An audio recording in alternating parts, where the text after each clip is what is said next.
My name is Kelly Cresswell. I'm the Executive Director of Reach Higher Montana, headquartered here in Helena, and it's my privilege to moderate our School to Career panel today.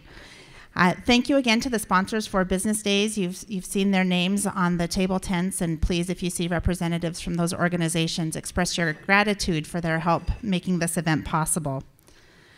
There are a number of efforts throughout Montana intended to help our emerging workforce understand career opportunities and how to prepare for them. On the national scene, some of these efforts are receiving recognition for the work they do to help students prepare for the future through many avenues of post-secondary education, dual enrollment, apprenticeships, and other forms of work-based learning being among the strategies that are garnering attention. We are joined today by three of the experts in this work: Amy Williams, Megan Lannon, and Scott Anderson. You can read their official bios in your packet, but since the focus of this panel is school to career, I thought it might be really fun to introduce our panelists with their childhood aspirations. So Amy, as a child, dreamed of being an artist, preferably Vincent van Gogh. She enjoyed art classes, painting, drawing, and working with clay. She also wanted to be an astronaut, but was afraid of takeoff. In her current role, Amy has artfully developed dual enrollment opportunities and career pathways for Montana students, which helps them take off successfully. So please welcome Amy.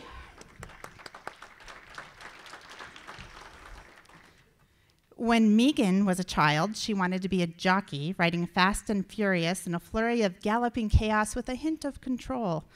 In her role as a workforce strategist with the Montana Department of Labor and Industry, Megan helps high school students explore career opportunities. I'm guessing this work is also fast and furious and has elements of controlled chaos. Welcome, Megan. Young Scott dreamed of driving cat and dump truck. His grandfather ran loader and drove dump trucks and built logging roads. Scott loved going with him, hauling gravel up into the mountains. He played with his Tonka trucks and tractors, thinking he could be just like his grandfather when he grew up. In his current position, Scott builds roads to future careers for students in Billings. Each of our panelists, let's welcome Scott. Each of our panelists will provide a brief overview of their work. We'll take questions after each presentation, and again after each speaker has made their initial remarks. So we'll start with Amy. All right, thank you. It's great to be here. Always an honor to get the opportunity to connect with Montana in the broad sense and business and industry in the specific sense. As Kelly said, my name's Amy Williams. I have the honor and the opportunity of overseeing two programs that give high school students an early start on college and career, and they're called... Pull your mic up too. Can we hear me now? Even closer? Yeah. Now I'm going to be scary that I'm overwhelming.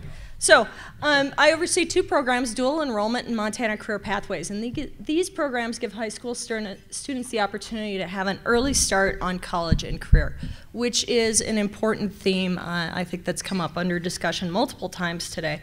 I really like to tell people that I live in this center circle of three intersecting circles: workforce, college, and high school. So I really work with concerted effort to try and see how we can get these worlds to align and give students the opportunity and the insight that they need to be successful moving forward by maximizing their time in high school, college, and exploring in the workforce. So, you know, these two programs that I oversee, dual enrollment and Montana Career Pathways, I know we've heard the word dual enrollment bantered around quite a bit today. I did want to do a little bit of level setting and just kind of let everybody know that dual enrollment is a program that allows high school students to start taking college classes while they're still in high school. And I do commonly get asked, is that like AP? Yes and no. These students are actually in transcripted college classes. There's no kind of high-stakes exam at the end. And I would say that the entire catalog of a college's programs are open and available to students through dual enrollment, rather than just kind of core academic pieces that are traditionally associated with AP. So there is a subtle difference there. Students may be taking their dual enrollment class on campus at a college campus. They may be taking it online from a college, or if they've got a high school instructor that also meets the college adjunct criteria, they can take it in their high school during their normal high school schedule. And I would say about 70% of our dual enrollment students in the state are engaging through that form of dual enrollment. We have about 5,000 of Montana's 40,000 students high school students that are engaging in dual enrollment. And really, it's more of a program targeted at juniors and seniors. So if you look at it that way, about a quarter of our high school population are engaging in taking college credit while they're still in high school. Montana Career Pathways is a rebranded name and a completely revamped older program called Big Sky Pathways. And really, it's a critical kind of education and workforce strategy. So we've found over time that too many students really don't understand how their education connects to their future plans and how to make good decisions that help them prepare for college and for career. So Montana Career Pathways helps students not just learn about career options that are available and in demand here in Montana, but it also lets them know the types of activities, high-value activities, they can engage in while they're in high school to help them prepare for their next step after high school graduation. And really, the backbone of Montana Career Pathways, we have two kind of components. There's a front-facing piece, which gives students and parents, community members, teachers, counselors, information about careers that are in demand, the type of post-secondary education or training that's associated with those careers, things like the anticipated growth, entry and median wage. These are the kind of things that students are very interested in when they're exploring careers. But then the backbone of Montana Career Pathways is the value-added experiences that we work as entities in the Montana University system to grow across the state. And those are things like work-based learning experiences, industry-recognized credentials, so something like a CNA or a ServSafe certification, or a certification in QuickBooks, those things that move students' applications to the top of an employer's pile. And then dual enrollment. So these are promoting growth in particular in dual enrollment courses that have high value for students in career exploration and high industry demand in the state of Montana. High industry demand areas, which won't be a surprise to anyone, are places like healthcare, information and computing technology, business services, and manufacturing. So, one thing that I'd love everybody to know about dual enrollment is why the Montana University system is so invested in it. We find that there are a couple different metrics that we monitor to see how students do in higher education. One of them is the rate at which they return to our campuses. It's one thing to get a student to come to their first year on campus. It's another thing to have them be successful and want to come back for a second year. So we look at dual enrollment student participation and how it influences their retention rate at our institutions of higher ed. Dual enrollers are 16% more likely to persist in their degree than a non-dual enrollment student. They have higher freshman GPAs, and that's regardless of what their high school GPA was. They come in about 2/10 higher in their freshman GPA. And they take and attempt and complete more credits, and we see that as a proxy for not just their preparation, but also their progress towards a degree. We know that time towards a degree equals money, or the time invested on a degree equals money.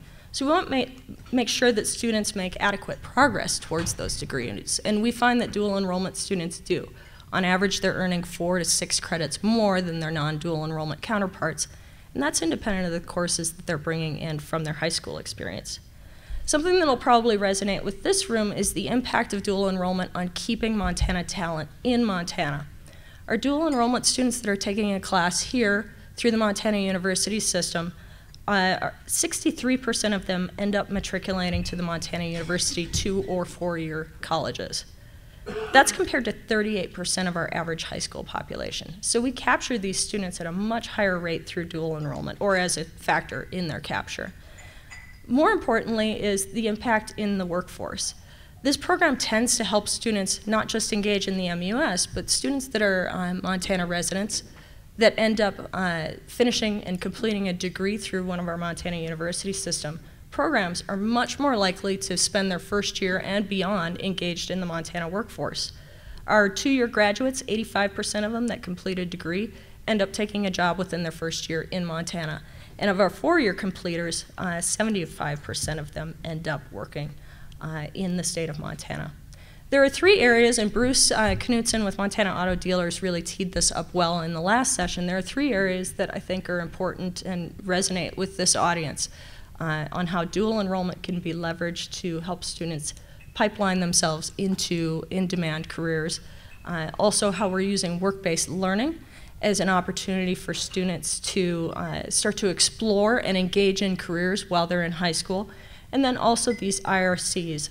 A big theme that we're working on a lot right now is pre-apprenticeship, and that's really building in student work-based learning, earn while you learn, work-based learning opportunities with additional college credit that they're earning through dual credit, and workplace experience so that students can move forward. One quick focus program that I'll talk about in the dual enrollment realm is IT is in incredible demand. Computer science is in incredible demand in the state. We've been using dual enrollment in a specific great exposure, early exposure class for students to drive a 10-time increase in the number of students taking computer science dual enrollment classes. We've watched what those students' patterns are when they enter or approach higher ed. 55% of the students that take a computer science class as a dual enrollment student end up entering the Montana University system. Of that 55%, 4 of them are pursuing a degree in IT or computer science. So we look at how we can expand access to these opportunities to get students interested in programs that are tied to higher ed and then on out into the workforce. We have about 1 or 2 years left of data collection on this program, but we've got really strong anecdotal data that these students that are working on and completing their degrees in computer science and IT are either already working in an internship capacity out in the workforce or are soon to graduate and enter the workforce. So really the goal is increase the size of the funnel that gets students into the pipeline and then increase students' engagement with that career pathway while they're in there. I would say also in the work-based learning, there are some really cool projects that are going on. One that I would love to highlight is the Greater Gallatin Valley Manufacturing Partnership and their work in work-based learning. This is one piece where education was at the table, but not the driver. This was a group of industry partners in manufacturing that identified they meet about a variety of topics that are in demand in their business sector. But they identified, like many other people, that pipeline is a serious issue for them. So they got together and started to do something about it. They designed a 2-week curriculum that could be taught, guest taught, and co-taught with the classroom teacher in the high school on manufacturing that helped realign students' perceptions about what manufacturing is, what the work environment's like, what the career pathways are, and what kind of outcomes students can look forward to if they choose a position in advanced manufacturing. A lot of that work was led by Westpaw. In fact, a lot of the curriculum work was driven by that. But Sims, Blackhawk, and Trident are all involved in this partnership that's driving work-based learning. They've basically pulled together kind of a menu of potential services for school districts and provided that where they can offer factory tours for students, parents, teachers, school board members, and school administrators, so they can realign some of those perceptions of what manufacturing is. They offer student job shadows that are a few hours to a day-long experience. They offer teacher externships that take those teachers that are working with students in the classroom, place them in the manufacturing environment so that they can better advocate for what that career is and what that employer is like. They become proxy advocates that way. They offer guest teachers where a member of industry will go into the classroom and co-teach the curriculum. I know that's happened in Livingston, and Megan might be touching on that a little bit. And there are 2 members of that manufacturing partnership that are working on registered apprenticeship programs. And now they're looking to drive that into potentially pre-apprenticeship so that they're accessing high school students. Pre-apprenticeships are not just a state trend and emerging topic, but they are a national trend and emerging topic. I've been working a lot. Montana University System, Montana Department of Labor, Helena School District has been working kind of behind the scenes. We're about ready to kind of start to roll this out on a really cool pre-apprenticeship program where students can combine their time in high school, in dual enrollment classes, and in the workplace as part of their high school school day. Upon completion, students not only earn their high school diploma, they get a registered apprenticeship, pre-apprenticeship credential. They have potential for preferred candidacy and interview in an apprenticeship program, 1,000+ hours of on-the-job training applied towards apprenticeship, and potentially up to 22 hours of college credit through dual enrollment towards an Associate of Applied Science. Students get to continue or have the opportunity to continue after graduation in that college program or apprenticeship or the combination of the two. and complete an associate's degree. That associate's degree is tuned to a 4-year degree. So students have a range and a variety of opportunities. Really what we want to do is start focusing on the senior year as a point of transition planning instead of a point of completion planning. A lot of the emphasis has been on let's get you through and get you graduated. We really want students thinking and acting and working on what is their next step and engaging in opportunities that allow them to explore that next step. For pre-apprenticeship, the business and industry benefits are huge. This is an easy recruiting and training pipeline for business and industry where you're building community-based connections to students that are already identifying that they're interested in the kind of jobs that you offer. It poises business and industry to tap into this homegrown, reliable pipeline of local employees. It's no hassle. It's a partnership between the employer and the school district to basically manage these pre-apprentices, and then also using the school district's time and experience in the classroom to fine-tune those skills that business and industry are seeing need a little brushing up. And when we look at national studies in other states that are really driving forward on this, the return on investment is substantial for business and industry. Students are earning while they're learning, but they're doing so at a graduated wage. And the on-the-job training is a partnership between the high school instructor that's on-site supervising and business and industry. So it takes some of the burden off, takes the training burden off, and students are getting a graduated wage that improves through training and experience over time. So I think I'll leave that there. Those are kind of 3 focal points that really work on bringing together these worlds of workforce, high school, and college, which is kind of the area that I like to live and play in.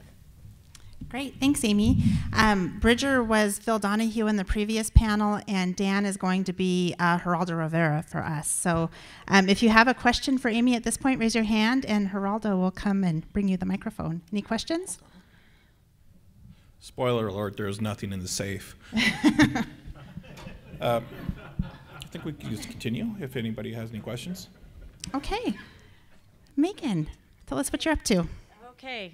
I just want to make sure everyone can hear me. Usually I don't use a mic. Usually I just stand up and shout because I am in a high school. So I'm getting used to that. A little bit about myself. I started off, well, before I came to job service 5 years ago in Livingston, I was a hotshot on a fire crew. And I did a, thank you, I did an apprenticeship with the feds. And I also graduated from college and then, like I said, went into fire and did an apprenticeship. So I have strong feelings for both of those worlds. And I know that they are both extremely beneficial, and I couldn't say I learned more out of getting a degree or more on the fire line, but that's what really, when I started applying for jobs after I was a stay-at-home mom, I saw the first one that I applied for was for the DMV, and I'm gonna be really honest, I was really bummed out I didn't get that job because I really wanted to teach kids how to drive,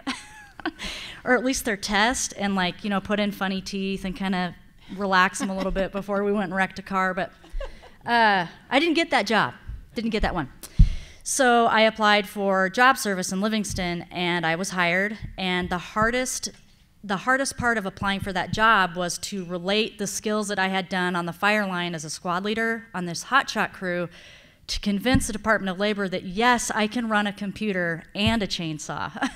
So I can do these 2 things. So ended up working there, and the manager retired, and so I applied for that and got that. And the more I got into doing work with business, I would hear a lot of things that they were trying to get. Their talent, they couldn't get talent. They didn't have the skills. There was lots of talk about soft skills. And then I was just like, wow, okay, so I'll just keep trying to solve your problem, and I'll keep, sending people your way and keep trying to work with you. And then I really got involved with the high school with Graduation Matters. Was there anybody in here that was involved with that initiative, Graduation Matters? Okay.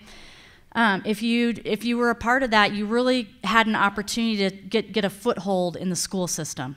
And I learned a lot about teaching and those teachers. And I learned a lot that, wow, they really can't do this on their own. And then on the other hand, I have business, and then in the middle, I have a lot of workforce, you know, that I'm trying to figure out how to get kids to graduation to get into the workforce, and then I've got adults that are trying to get back into the workforce and whatever their issues are and satisfy business. So I just was starting to get to the point of getting very frustrated and feeling like I just couldn't solve anybody's problem. And I had an aha moment. I said, I can convene business. I've never asked a group of industry, what is your biggest challenge? What do you see as the biggest opportunity? And work it backwards. And then go behind the scenes, because business doesn't need to know my programs and my weeds and what my target populations are. They know what they know, and they know what they want. So I took it backwards, and that's pretty much how I got to where I'm at, with a few other things that sped up the process. Job Service Livingston, their office closed, so I, like a jockey, worked very fast and ended up gathering a few invested stakeholders. So my position is funded and supported by a private-public partnership. The Arthur Blank Foundation has granted us $20,000 a year for 4 years, so I can follow a freshman cohort to their senior year.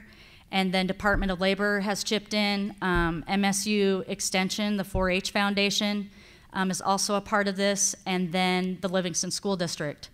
And recently, we've become really great partners with Office of Public Instruction, Amy, and then also the CTE realm with secondary. So we're really gaining momentum a lot faster than I thought we would. I just started in August. And so the basic premise of my entire project for the next, oh, now it's 3.5 years. My hands are sweating. Is to prove that if industry and business is a partner, we can work together and leverage resources and leverage capacity and get more students community and industry supported, so the teachers can educate and do their job, but we're supporting them while also aligning that education and business world together. Now, a huge focus for me and really a part of this whole project was that when I learned that there were 30 seniors in Park High School last year that just said they were just going to enter the workforce. And when we asked them, what do you mean by that? They said, oh, let's go get a job. Okay, so that to me is scary, because you're gonna go out and grab a $10 an hour job, not be able to make payments, probably get on public assistance, you know, at some point, maybe not make it to school because you sort of missed that part in high school when you were planning, when they were supposed to be planning. So I feel like I'm that bridge, and there's a reason that I'm still a Department of Labor employee, is so I can get out of the hoops and circles of the school and go out and meet with industry and ask, what are you looking for? How about an apprenticeship? How about we do a pre-apprenticeship? Things like that, and work-based learning, and getting these students to work with you so you can teach them, and then you are able to have a test drive to see, wow, these kids are really smart. They really do know what they're doing. They really are polite, all the things I thought. And then they get a chance to meet you too. Like when they see you in the store, they're like, hi, and they're not afraid, and they're not like on their phone. So I feel like this bridging between all these people is starting to make an impact much faster than I thought it was going to. The industry partnership that Amy was talking about, I had the honor and the privilege to convene that partnership. We have been recognized on a national level for that partnership and the work that they did do with the high school. They used Three Forks and Livingston as a test cohort with their pipeline. And so there's a lot going on, and I think industry plays a huge role, and that's basically the premise of my entire project. And I'll have lots of cool stats like Amy, like maybe next year. But yeah, I'll just hand it over to Scott, if that's okay. Any intermediate questions for Megan before we move to Scott? Okay, Scott.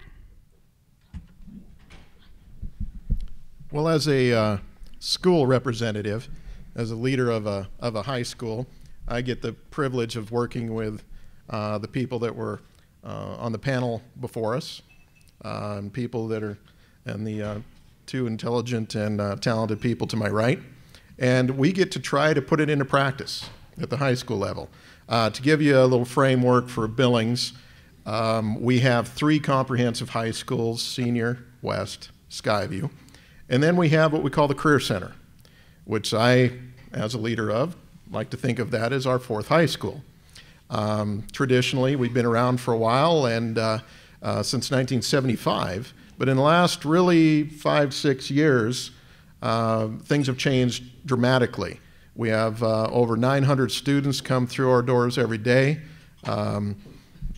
We transport them back and forth between the 3 high schools. We have multiple pathways. When I first started there about 6 years ago, we had a medical program for seniors only, and there are about 40 students in it. Now we have at least 4 teachers, dual credit, a heart surgeon that teaches full-time for me, and we have over 350 students in that program now. So those are the types of things that we see, and the reason that it comes about is because of business, private and public partnerships, the business and industry. Listening. I enjoyed the last segment because I got to learn more things. Every time I talk to a business and industry person, I get smarter. How can I relay that to my students? How can we make sure that we get our students out to business and industry, get that practice? So our goal really with our students that come through us on a daily basis, we think a little bit differently than the comprehensive high schools because we are CTE specific, career and technical education. Every student that comes to us comes there because of a career and technical education program. And we have our core programs as well because kids need to graduate and they can't get everything from us. They can't get everything from the main high school, so we work back and forth. Most of our kids are half-time with us, half-time in the main school, half-time with us. And so our students know that when they come there, they're going to be immersed into workforce readiness concepts. We think pathways all day long, every day, every hour. Even our core students, our core teachers that are teaching our calculus, our physics classes, our whatever it might be, are thinking the same way. They're partnering with our CTE folks, and they're thinking about getting these kids college and career ready. We also happen to be next door to City College, the 2-year college in our community connected to MSU Billings. The dean of that college and I work very closely together. With Amy's help, we have over 15 college courses that are being taught, classes that are being taught on my campus, with our people being adjunct professors for the local college. We are trying to provide as many contextualized learning opportunities as possible. As an example, EMT. We have 2 sections of EMT. They'll get 6 credits from City College, and those students have the opportunity to sit for that certification and become EMTs when they graduate. That's just one example that has come about. So how does this happen? Well, 6 years ago, industry leaders, leaders from our economic area, leaders from our colleges, our school district, got together and said, we really need to do something better. And out of that came something called Billings Works. And Billings Works is now a subsidiary of our partnership with our chamber organization and our Big Sky Economic Development Organization. And now they are the facilitator of making sure that we get business and industry and education at the table at the same time, talking about programs and needs. And so we all are sharing. So all the leaders coming through, whether it be higher ed, whether it be middle school, high school, and of course our industry partners working together all the time. We have meetings continually. There's focus groups. We have now advisory boards. We did a full CTE, Career and Technical Education review of our entire district. Amy was on that for us too. And we're talking about planning. So what are we going to look like in 5 years? What are we going to look like now? More likely than not, the Career Center is going to have some expansion. We've traditionally been juniors and seniors only because there's more elective opportunities in their day. And we have 2-hour classes, 3-hour classes, blocks, and some 1 hour. Now we need more sophomores and freshmen, so we get a 4-year pathway. And we've started to add that in the last few years. So In the future, we're going to see business and industry partnerships more. We have an overarching advisory board now. We have what we call a director of career and technical education business liaison that was just hired, that I work with on a daily basis. That position was funded solely by 20 of our business and industry partners, a real eclectic group, and they committed for 3 years to fund that position, all because we want to try to listen to and respond to the needs of our community. Billingsworks puts out information about workforce development needs within our community, and then the teachers in my building, the teachers in the main high schools, the administration, we all look to respond to that. That's been the real catalyst for everything happening. So when I need something, I have partnership. CNA, something that we needed desperately. Used to have it at the Career Center years ago. That fell apart 20 years ago, actually. It's been about that long, 15 years since it's been there. They wanted to bring it up again. I've been meeting with the CEOs of all our partners. They are building me a sim lab, and we're working on how to get the instructor, and we're going to run probably 2 sections and get kids certified in CNA again, and that's how it happened. So as the audience out here, the thing that I could say as far as the high school person, the most important thing, and I think that we didn't do very well in the past, was listen to you. Listen to business and industry, learn from that, and then making sure that we have a plan in place, that we're not siloed, and that I don't buy or put together a program that doesn't make sense. First of all, locally, then state, then nationally. That would be my job. And there's people in this room who have helped me do that and on this panel. And I've seen some great success coming through. We had a young lady last year that was homeless, brilliant in medical. She somehow got a connection, and high poverty, graduated with 21 credits last year from our local school, and now she's right now working on her nursing degree right next door. Those are some of the successes that come about because we are now reaching out, and she saw a pathway to success. Not just pushing her out and watching her come across the stage at graduation, said, boy, I hope she does okay. She had a plan before she even hit after her junior year. Amy talked about wanting a senior year being a transition, and moving into. I'd like to see it as a junior year, and then that senior year, they're out doing things, whether it be dual credit or pre-apprenticeships, working in business and industry, those kind of things, moving a little bit downstream. Part of that is us trying to get after middle school. You wait till high school's too late. Middle school and lower, we need to get to them earlier. We need to get them excited about inquiry-based learning, and we need to get them thinking about what's the rest of their life look like. And know that those skills are transferable. They're not locked into medical. I had a kid move from medical to engineering. Now it's going to be biomedical engineering. Something that simple. Great. Thank so, you. Scott, do you have data that shows the impact of the Career Center on dropout and completion rates in the Billings District? We do. One of the things, out of our 900 plus students, we have probably 120 that are full-time. Okay. Part of that is just because we don't offer enough to keep them full-time. So we're trying to work on that, and that's some of the expansion. But of those, for instance, 120 students that are full-time, and we've tracked over the years, we're at a 97% graduation rate. Wow. Of those kids. Billings Public Schools in the last few years, in fact, we just celebrated a couple days ago at board committee where our graduation rates have increased.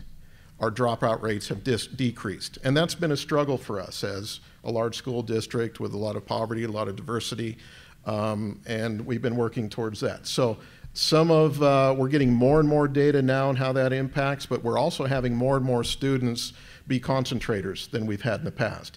And that's part of trying to make the Career Center going from just junior and seniors to freshmen through seniors. And right now I have 3 pathways, the engineering, the medical, and construction, where all 3 of those pathways are 4 years now. Very cool. Questions from the audience for our panelists? Here's one. Just a second.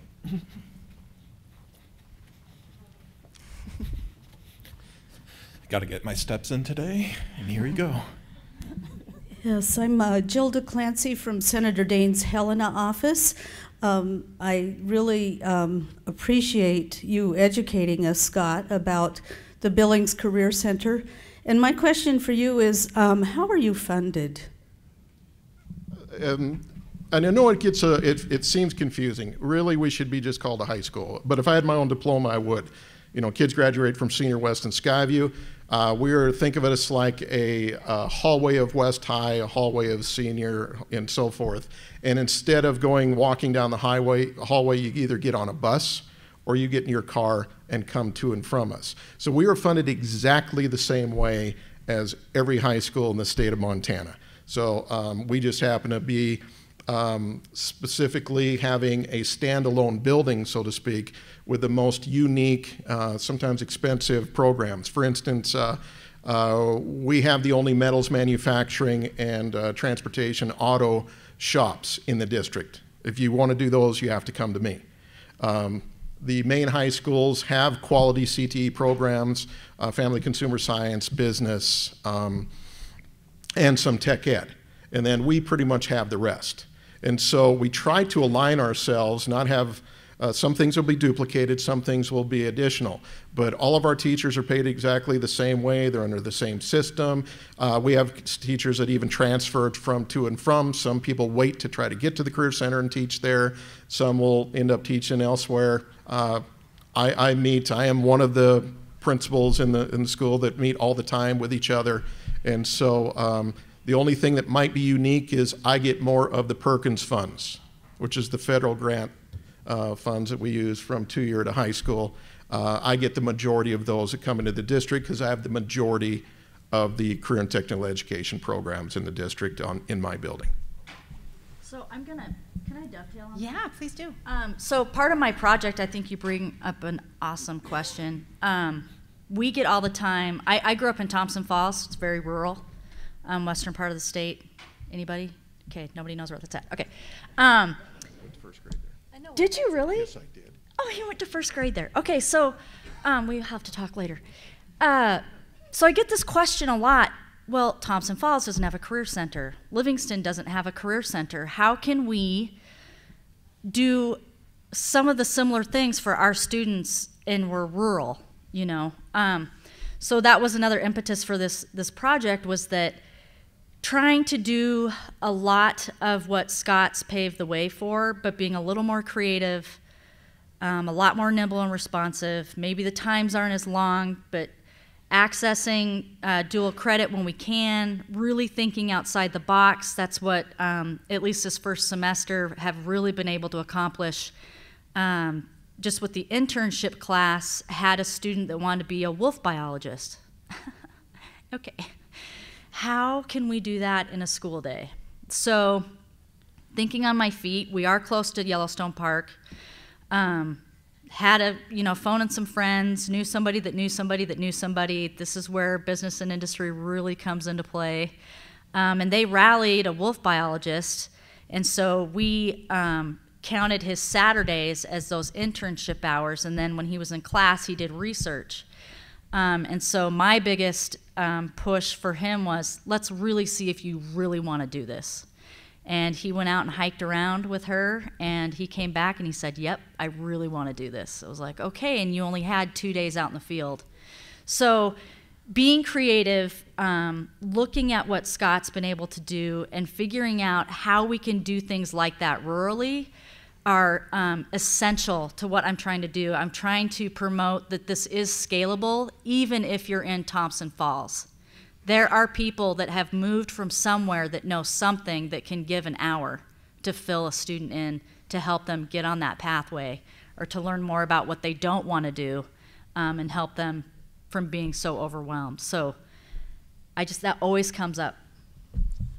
So Megan, does the department have staff similar to you in other locations, or is this like a pilot and they're only doing this particular partnership in Livingston? So far I'm the only one, okay. But we're talking. I would love to see this, as a regional, or a few of us regionally.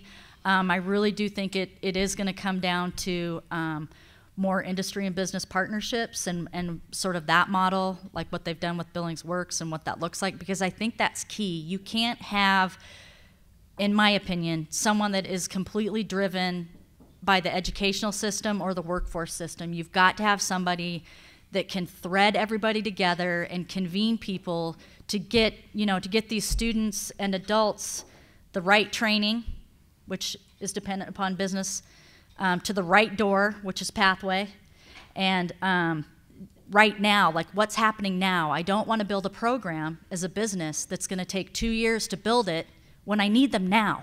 Mm-hmm. So I think that is, I'm hoping to really prove that in the next 3.5 years. Hi, Kate Lufkin with the Kalispell Chamber of Commerce. Amy, I really appreciate how you said that you live in the circle between workforce, high school, and college. I think that's where we all definitely strive to be.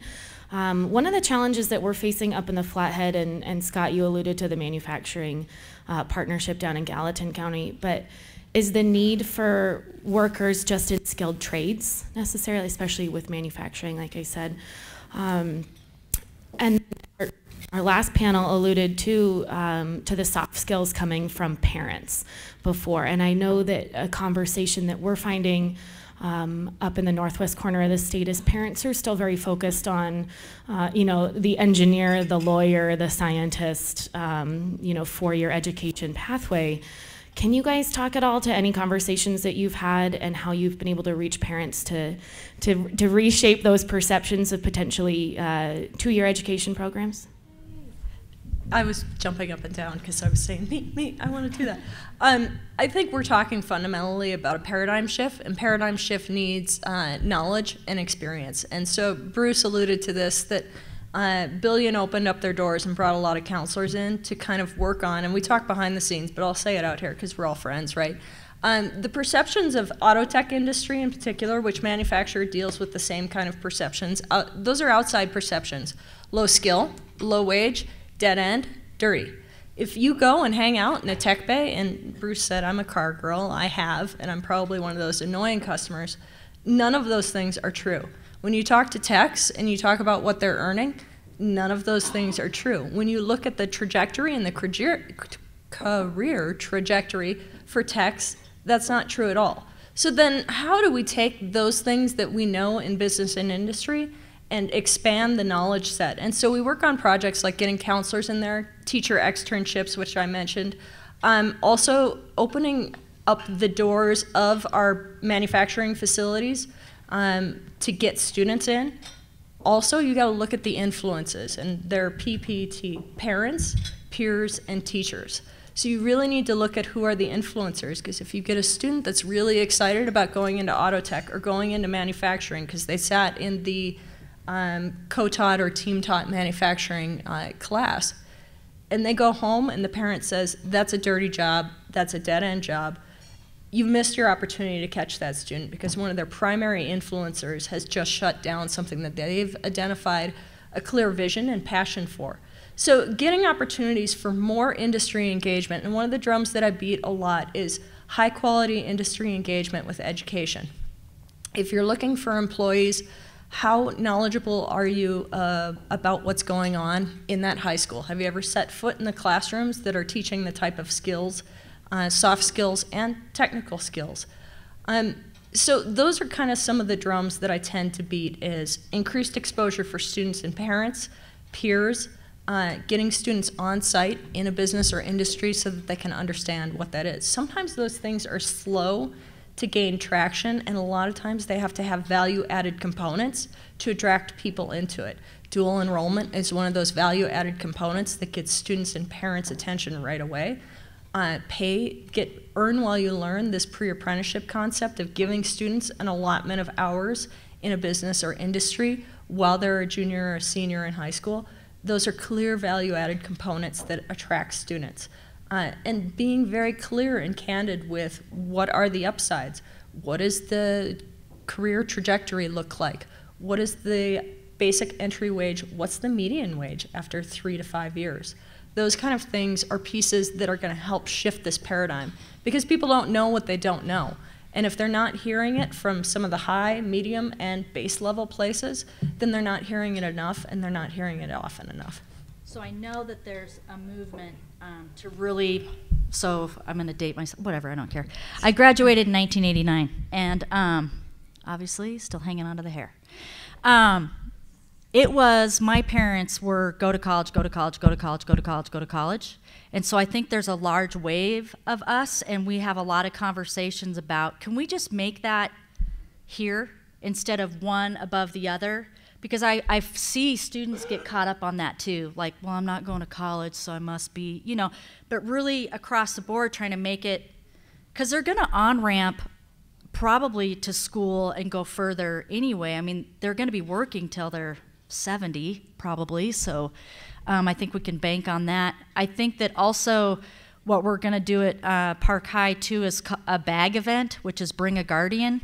So when we do a tour, they're gonna have to bring their guardian, you know, and we have a lot of kids in situations that maybe don't have a parent, but they have a guardian, so we're making it, you know, that's why we're calling it that. But there is a lot when I convened that group of manufacturers about talent pipeline and how to get in the high school, that was something that they really brought up, and the teachers said, you know, you also need to get them in the door. And that's when we start talking about teacher externships. I just sent Westpaw a bunch of stuff on that, so they're probably going to implement that. Hopefully this year. We're just trying to figure out how long those teachers could be in there realistically, or how long they want to be at another job in the summer. So I think that that's a really excellent question, and I think leveling that decision, putting things, scaffolding with your educators about what I think is a soft skill is completely different than the industry you're talking to. We need to stop saying it's a soft skill, because it's not. It's a skill that's important, it matters to your business. It's a workplace competency, and that's much different from the automotive industry to human resources, and maybe there's some that run the same. That's why when you convene an industry, you have that industry giving you information. They are at the center of the table. It's more than just an advisory committee. You lead them through critical questions that are going to inform your programs or your initiatives, and then the community gets together to figure out how they're going to support that. So I can get into that on a totally different tangent. Just to add a little bit, that's a question we deal with daily and think about daily, talk about daily. I mean, it's real. I think a couple things that have helped us break through that a little bit. One of them is dual credit. You know, when kids are getting dual credit in brakes and electrical and so forth, a lot of parents are thinking, that's college? Now all of a sudden, you know, 2-year college is college. Certification, it's college. And there's a lot of people that miss that. And so I think the necessities made that come about. Also the wage. Amy talked a lot about the things that I use on a daily basis. When I talk to parents and kids about what some of our technicians in our community are making versus 4-year and graduate degree people are making, and they're going, you got to be kidding me. And I get to do something that I enjoy in hands and produce and problem solve and do all these things we can do with the skills that I have. Some of that resonates. What we're not doing a very good job, which we have to do better, is advertise that more. I've started in the last few years, every 8th grader in Yellowstone County will come to the Career Center. And they will go through a tour, they'll talk with our students, they'll talk with our instructors. I pay for all of that, bring them in. Our middle school principals in our county, not only the independent schools outside of Billings, but also within, are all supportive of that. And their counselors come with them. And I see that's a major part of the recruitment earlier, getting kids into these you know, high-skilled jobs, and understanding that that perception is now different than it was. We just need to continue to move that. And I think that partnership, Billings Works, is working on making sure that information gets out there. You think about just, for instance, the people that are on our panel before we came up here. These are people who have those skills themselves, leaders of community. They are in you know, all of the, whenever you have meetings, they're the ones that are there. They're leading our community. They need to keep speaking up. These are important jobs. They're important for our community, for our viability of commerce and everything. So once that starts to elevate that feeling, then kids start to think, hey, it's okay. I had a conversation last week. One of our valedictorians in one of our high schools is in our auto tech program. And she was disappointed, wants him to go to a 4-year school. We talked about what can he do to do his passion so that he can make money and so forth. And I had one of our local CEOs of one of our companies actually call and talk to mom about that. And he was willing to do that. So now all of a sudden mom's all in. So now the valedictorian's going to go to a 2-year school next door and probably going to be ended up owning something and being probably one of the top people in our community. So those are the types of things I think we have to continue to do. So it's ongoing and it probably always will be. Good morning, Tim Tharp, Deputy State Superintendent of Public Instruction. Not an additional question, but just to share for the representative from Kalispell, and that the Office of Public Instruction is completely supportive of everything that's been discussed right here, especially in this last question. We are working what we can do to change that paradigm and recognize that graduation from high school and then going to 4-year college is not the only pathway out there, that there's everything, all of the options are all available, whether that's pre-apprentice, apprentice, 2-year, tribal, 4-year, public, private, whatever it is. The only thing that is for certain is that your high school diploma is not going to get you very far. You need to go get something, whether that's, like I said, it's any of those slate of other things, going on, getting some additional certification or training. And so we work very closely with the people up on the podium right now and support all of those efforts. And so that is a paradigm shift that has to occur within our state. It has to occur within our parents and our schools. And I just want to let you know that the Office of Public Instruction is 100% behind doing what we can to support that shift.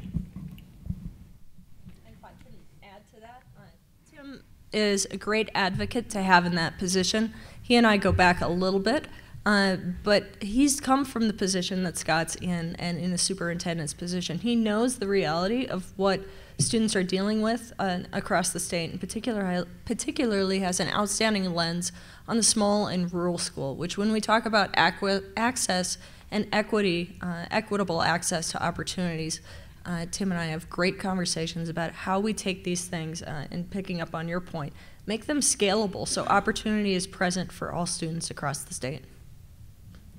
So thinking about that, Amy, and looking at career pathways and dual enrollment through that lens of equity, what would be your recommendations to ensure that dual enrollment opportunities are the same throughout the state of Montana, whether you're in a AA high school in a large community or you're in Thompson Falls? That's a very salient and important question. Can I punt? No. So equity of opportunity is something that's very near and dear to me, and we work on a daily basis in the Office of the Commissioner of Higher Ed, and really my position focuses on how do we grow these opportunities and make sure that they're available for students. We know dual enrollment benefits students, so if that is an accepted fact, how do we get more access? And so we've been working across the state, and I'm proud to say in the last 2 or 3 years, we've doubled the number of Class C schools in the state that are offering on-site dual enrollment, face-to-face for students. We're doing that, so I'm not going to get into the weeds, but there are different qualifications for different courses in the university that instructors have to have in order to be brought on as an adjunct. So I used to get calls from superintendents like Tim Tharp and say, hey, this isn't going to work for us because guess what? We don't have any teachers with master's and graduate credits. And I would say, that's cool, guess what? Not every course needs that. Let's look at what your curriculum looks like, what you're offering in your high school, and if we can't get a teacher to teach calculus or algebra 2 or college algebra, intro to algebra, let's look at business math, something that has equal value that still gets students that exposure to college rigor, to college pacing, and time management skills that they know, these things that we've found through research that students develop in their dual enrollment classes. So it's a commitment to continuing, and I don't think educators are really as good as we need to be, and I'll put this on me, in promoting the kind of work that we do and the value of the work that we do. But it's really continuing to reach out to every superintendent, every principal in the state and say, this is a program you should be paying attention to. How can we make it work? Megan talked about looking at being flexible and innovative, and one of my mantras is I focus on how we can get this done, not that we can't do this. So it's looking at what's available, what staff are in place, and what we can work to help upskill teachers that are in place if they don't have the skills they need. We've got in the program that I oversee, which is driven forward by 10 colleges currently in the state, we've got, I think, 8 different teacher trainings planned for this summer. They are everything from cutting-edge innovation in agriculture for agriculture teachers, how drones are used, how simulators are used in agriculture education, to welding, up-training and upskilling welding teachers in the high school so that they know how to weld at industry level, because that's what our college faculty needs to know in order to meet adjunct criteria. IT and computing is an area that we continue to work on. MSU holds at least, and UM did last year, holds an annual teacher training to get teachers up to speed on programming, but also on inclusive environments in STEM, so that we're really getting a wide funnel and more representative population of students engaging in computer science that looks like what the demographics are in reality of our state. So I would say that, you know, equity is something we work on every day, but that said, there is always going to be work to be done. And I'll stop there instead of getting on my work-based learning soapbox for equity. But we do the same kind of work in work-based learning. Okay, so Scott, there are several communities around the state that are looking at adding additional high schools. As they look at bringing new high schools into the community or building or revamping existing buildings, what advice would you offer those communities and districts from a career and technical education perspective? I'd say number one, you need to have a plan of what it is that you're trying to accomplish. What are your needs in your community? Work with your local business, your chambers, your economic organizations, business and industry people, and determine what do they need. And then I think you go backwards from there.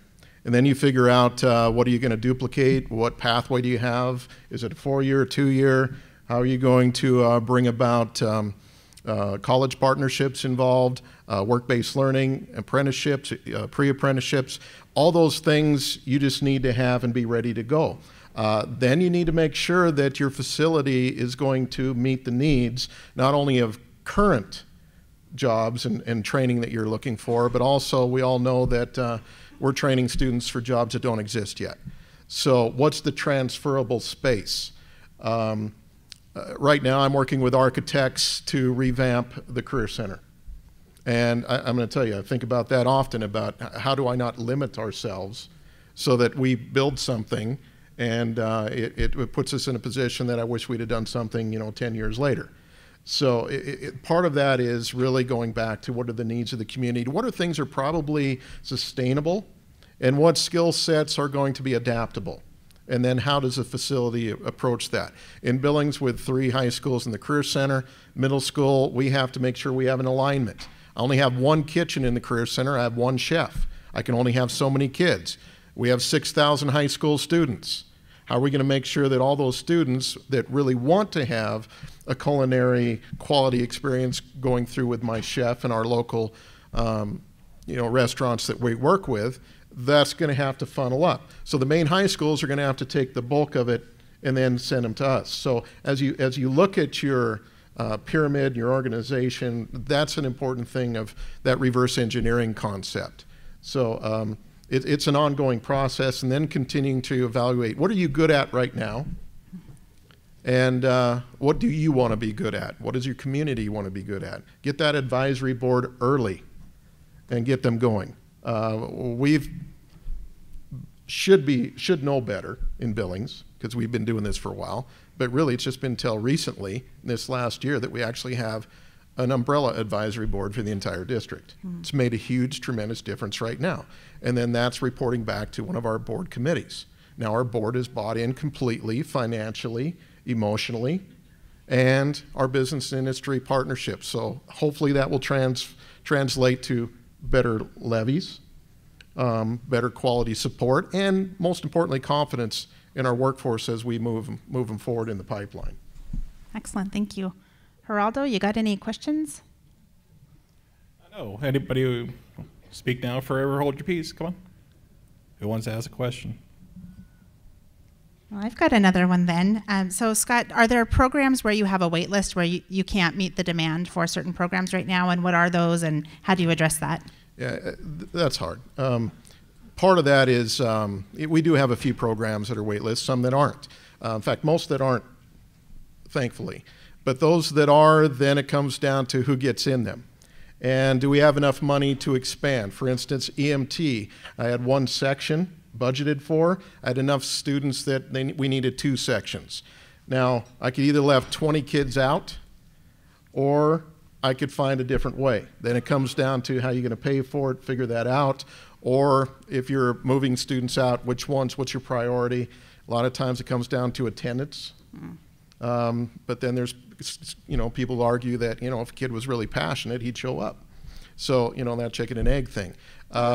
Part of it is just working within our organization, figuring out what are we going to give up to gain something else. And I was able to find ways with some support from my central office to give some things up to get something else going. And since then, we've had 2 sections each time. That's just an example. In some cases, we don't offer the program. That's a reality. Last year, Billings did not pass our high school levy. We did pass bonds to build 2 middle schools and renovate. So, we have good quality support, but when it comes right down to it, some things are. And so this year we had to just forego some things. Hopefully we'll start them up again. It's a prioritization. Your board and your community have to tell you what that is. And some cases you can't do everything. Just do the best you can and try to do transferable things and try to at least hit every pathway if you can. At least that's what we do. Excellent. My name is Joe Carbonari. I'm out of the Flathead as well. And I have a question with regard to identifying and nurturing talent. You've given us some good examples of the effectiveness in not just shooting at a target with a program, but at focusing on the bullseye by your governmental private sector partnerships. Is there an active effort to identify talent, to nurture talent, to get some of those kids who have it but don't have the courage, perhaps, or the background to show the enthusiasm that we respond to when we see that quite well? But the folks with strong talents that don't have the background to bring it forward, is there a way, is there an interest in finding these kids and helping them along? So that once again, excellence is something to be striven for and appreciated rather than denigrated as it so often is nowadays, where our experts are derided and attacked. So I'm understanding your question about maybe 9th through 12th graders' enthusiasm and work ethic. Am I hitting that right? Talent, the actual searching for, recognizing and nurturing talent. We talk about providing the background for a change in work environment. And as I understand it, the average student is likely to have somewhere around 7 jobs through the course of their life and perhaps more. So to get them to focus enough to glean the skills that are required for a changing world, we have to take a look at talent not only in the specific hard senses that are necessary for a specific industry, but also the interpersonal aspects. How do we do that? How do we get kids to put themselves in an opportunities path? To come to meetings like this that are not only of value for what we hear from the panel, but from the people that we talk to. So, to set up that network. When you had an idea and you needed what, a wolf specialist, was it? What's that? Mm-hmm. Yeah, well, you knew some folks that you could go to help you find one. I think that it would be helpful if we had more kids spending time with the interpersonal relationships, the development of the personal relationships that help put them in a position where they can gain the opportunity to actually participate directly in a project or in a job, that they have something beyond just general basic information and are waiting for somebody to ask them to participate or to send out a resume, 300 resumes. So I agree with you, and this is where exactly what you're saying, and when I came up with this idea, in my opinion, I see business and industry as a mentor, and then I see the student as a willing participant in that relationship, and that's exactly what a lot of work-based learning initiatives do. And I had a diagram that would have explained it pretty well, but we decided not to pop it up there. But everything from a job shadow, where it's a one-on-one mentoring relationship that can either be 1 hour to 1 day to 2 weeks. There's that opportunity. Opportunities to mix and ask questions on a tour. And then also I've done some rotational internships where we pop that student, you know, they spend 2 weeks, which is a much smaller ask for a business, but they get to know the business and get more comfortable to ask, because what we really need to understand, and that I've really learned so far in this project, is that students from the time they were, you know, little, from kindergarten, have been asked to sit, listen, take a test. They may ask questions on a problem and how to understand that, but to engage, like you're saying, interpersonal. So we work on that as a part of my class every day. And so I survey after every work-based learning experience, I survey those students. And one of the comments that came back yesterday was that in her internship, she learned that going in, she thought she knew everything, but the most value she got out of it was that she didn't know everything, and to ask questions. And to be active within that relationship. And so that's really hard for those high school students, especially if you just ask a teacher to go sit and watch in a class. They have a really hard time with like this Socratic method of interaction. It's really weird for them. So we have a class at Park High that we just did this year called Work Skills, and that is, we set up the classroom intentionally like this. And so, you know, they're used to, what does that look like in a big room to wait? I mean, I'm not very good at it. Honestly, I'm up here like, I want to answer every question, but to really teach them through that process. And I think that the more, when I look at industry participation in work-based learning, I'm getting help, more mentorship help on things that I might be missing. And so I hate to bring up this, it takes a village, but it really does. I mean, because they're just in awe of, like, they don't want to step on your toes, they might sit back, they're really reserved, or they kind of do things to hide themselves. And so when a mentor says, well, what do you think? I mean, I've seen kids in a meeting like lean over the table. We just had one a couple weeks ago that we were like, he was into it, and we, you know, what do you mean? Well, this is what I mean. And that's definitely something I feel like work-based learning really brings out of students, but also allows you to have an influence on your talent pipeline. It's an opportunity for you to see, hey, I really like John. He was great. How about a summer job this summer? And boom, there you go. And that's filling, it's just another workforce strategy. It's not the end all, but it's definitely one that gives you a test drive for that potential talent. Well, thank you. You're encouraging. You're welcome. Amy's going to add to that as well. I'd like to piggyback on that. I think when I heard your question, I thought about school structure and program structure, because one of the quips we have around our office is students don't do optional. And as the mother of a 12-year-old, I've learned a whole new paradigm for what apathy is. It happens to be a 12-year-old boy. And he doesn't do optional either. So when we want opportunities to be there for students, and when we are really honest with ourselves and we say all students should have access to opportunity, we need to look very intentionally at how we're structuring that.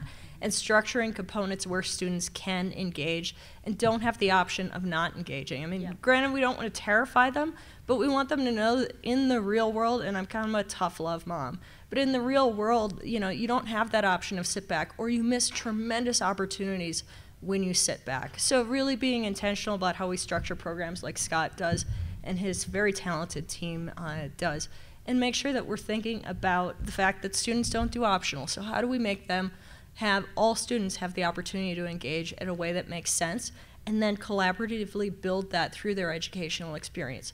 Looks very different for a middle school student, where I spend a lot of my classroom time, than it does for a freshman, sophomore, junior, and senior. But by layering these approaches and making sure that they are an intentional component of school design, I think that's how you get things done.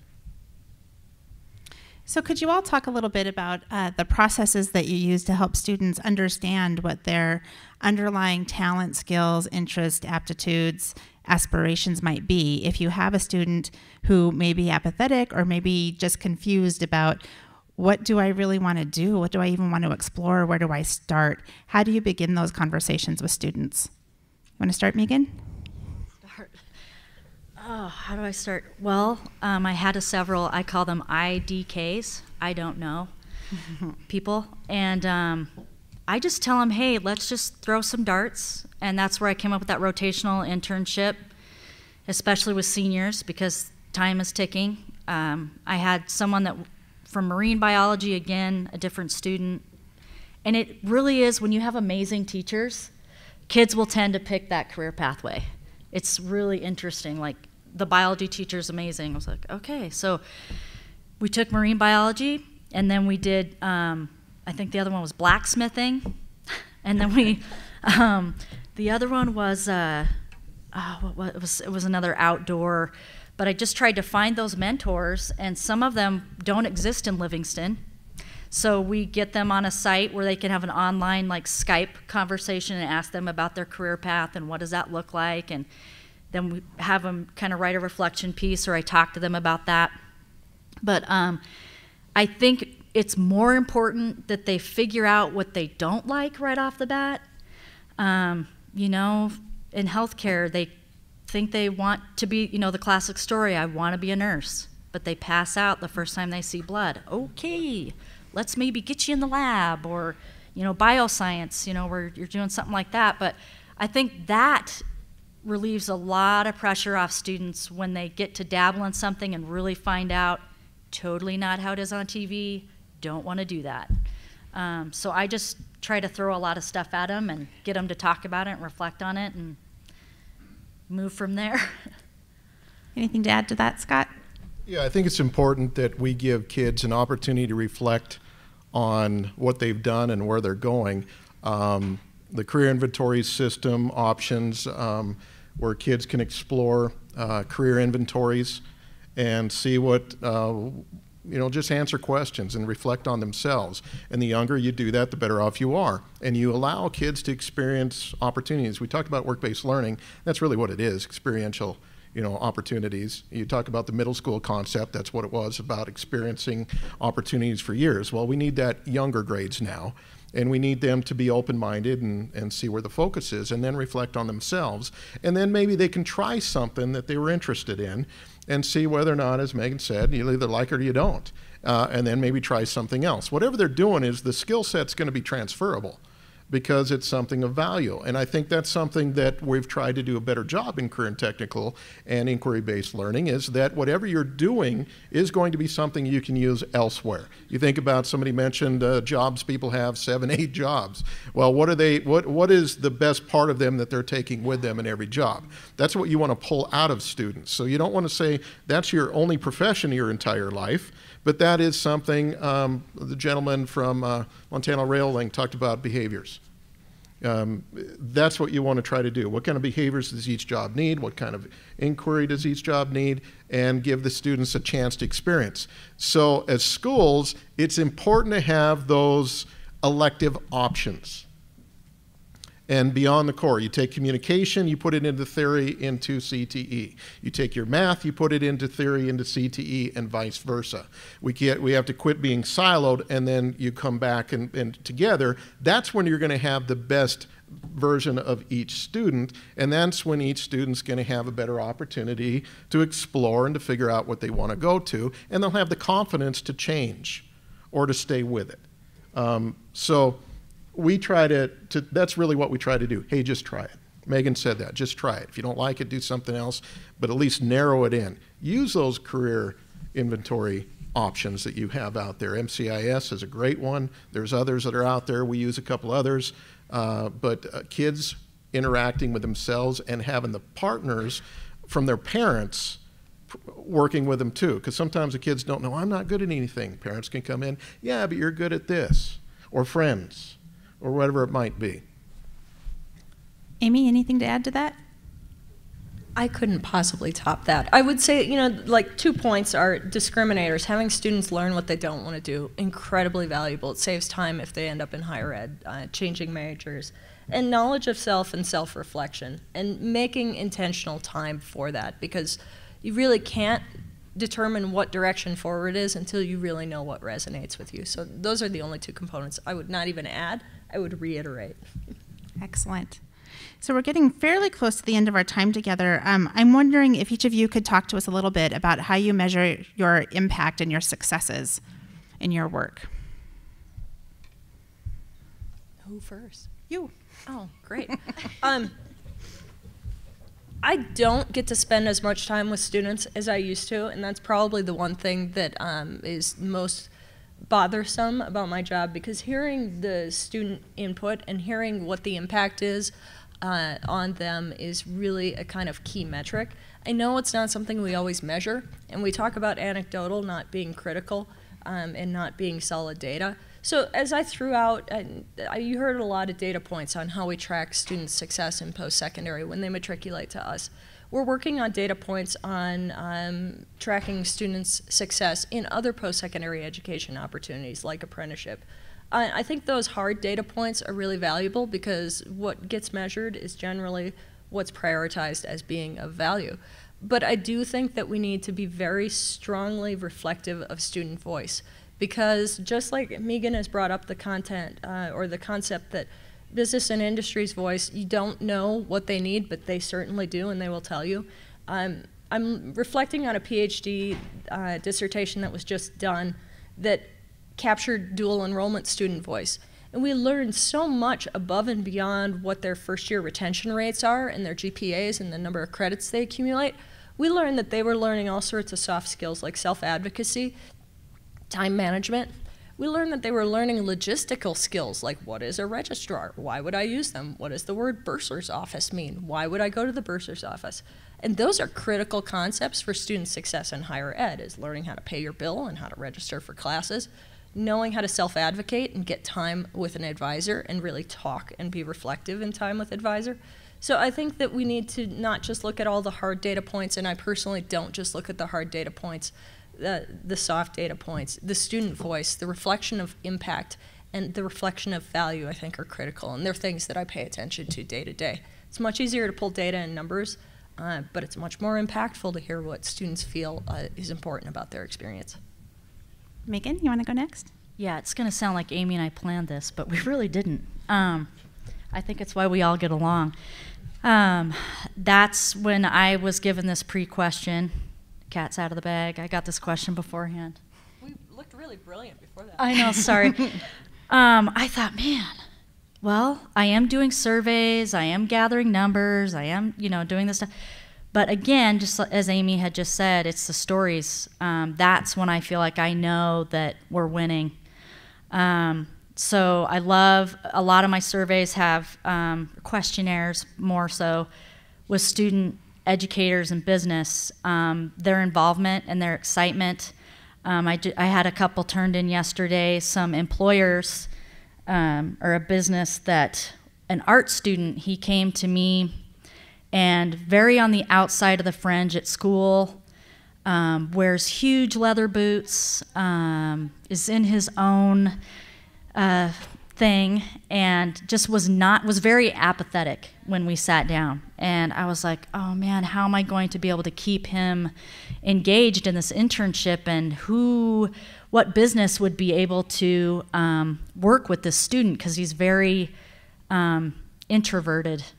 And he came to me and he said, well, I really want to work with an artist. And I was like, okay, Livingston, hello, art. They're all up and down Main Street. And I said, well, which one? And he said, Ed Enders. I don't know if you've heard of him, but he's famous in our neck of the woods. So I was like, okay, is Ed on board? And he said, yeah. I was like, okay. This kid would run into class and sign out, so I see him, and run to his internship. And then I wouldn't see him, you know, for the rest of the day. And he was just constantly in and out and in and out. And I said, hey, finally caught him this week. I said, I need you to give this to Ed. It's an evaluation, your internship evaluation. And he ran it back to me and handed it back to me yesterday before I left. And I read it, and it's just amazing. But the additional comments, which some people sort of skip over, they think, oh, I don't need to answer that. But Ed took the time to answer this, and I'll read it. He said that I hope that this student has gained knowledge and experience in the basics of painting and understanding the role of art in society. I have learned much by working with a young person. And I was just like, gosh, that's awesome. I said, that's what this is about. That is a connection that if he leaves Livingston, this kid has made a connection in the community to come back and visit with Ed or call him when he's stressed out at college with an art class. So to me, that really spoke volumes. And then I'll just read one from a student that slept in her car a couple weeks ago. It's homeless. She's stuck in her internship like glue. She wants to be a cosmetologist. It was hard for her. She had to ask probably 5 different cosmetologists in town to be her site sponsor. And she's been coming to school, and she told me this. I got her hooked up with some resources, and so now she's has somewhere warm to sleep, but she never missed a day of school or her internship. But her question was, what's the most important thing that you learned during this work-based learning experience? And she said, what I learned that was very important was that there's always a lot more to learn, even if you think you know so much already. So to me, that's something I can take to businesses and say, hey, they will look like they know everything. They will, and that's how that's their deal, but they don't. And to me, that's how I'm measuring impact and success. That's awesome. Scott, anything to add? Yeah, I'll take a little different. We measure so many things in schools. I mean, right, everything. Measure everything. And surveys are extremely important. Student voice is important.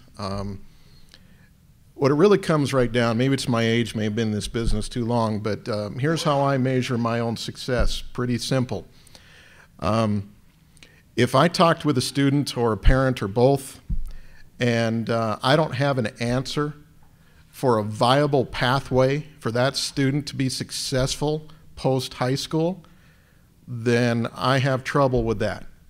And I can say right now that I'm falling short in certain areas, and I'm bothered by it greatly. And so that's a motivation for me. If I can do that in every pathway we have, that includes all the things that you have heard from my partners here, and I can say that there's options for you, and there are multiple options, and you can be successful regardless of which one you have. It's just about you and your effort. Then I feel like maybe I've been successful.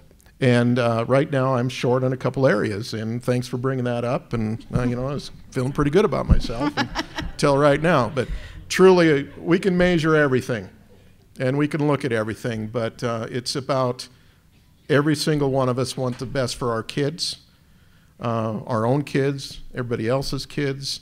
And I've watched too many kids walk through and be so completely worried and stressed about their next step. What am I going to wake up and do? Who am I going to be?